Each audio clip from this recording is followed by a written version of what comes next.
Let's talk about the context object from the Koa application. I'm gonna do the same stuff. Let me add my breakpoint and I'm gonna start the debugging. My project has stopped at our first breakpoint. Now I'm gonna step into the Koa function. Here is an application class and it has inherited from the event emitter. I'm gonna step over the code. Let me go to the context. So I'm gonna read the source code of the context.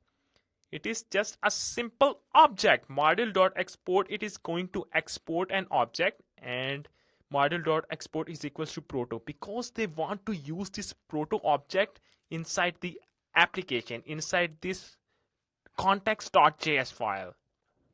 So this is exactly the context.js. This is exactly the context object.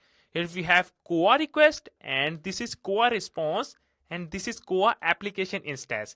It means you can access the Koa request object, response object, and application instance from this context object. This is original URL, and these are all the standard Node.js properties. This is the standard Node.js request object, this is a standard Node.js response, and standard socket object. Let's talk about the delegate here. They are going to use this proto, and they have used the delegate is an npm package. It is a standard way of creating getters, setters, and methods.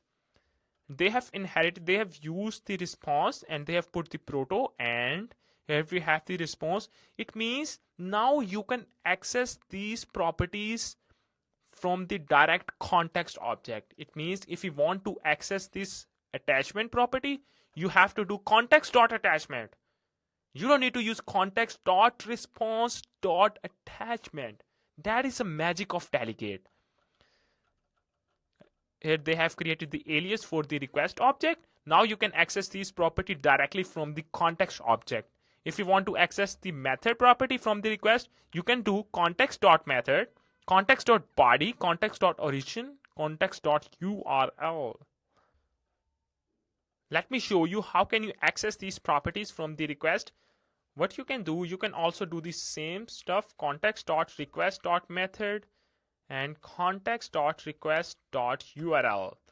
That is why the magic of delegate. You don't need to use request. You can directly access these properties from the context object. Here you can also add the response to the body, context.response. This is a Koa response object, and I have added the body. Let me send the request from the localhost 4000. Incredible. You can see that response. It is working fine. It is working fine. Here we have the first response from the middleware and the second log message from the second middleware.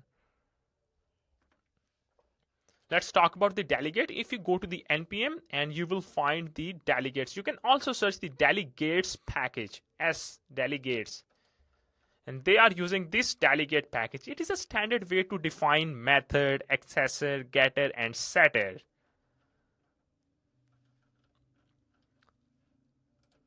Let's talk about the documentation. Let's see the context.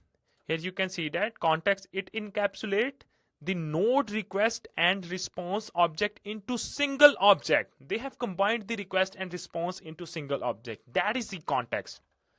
Here you can see that is context.request is a Koa request, context.response, it is a Koa response, and here is the API. This is context.request is a node standard request object, and here is a node standard response object. This is the Koa request object, context.response, Koa standard response, Koa.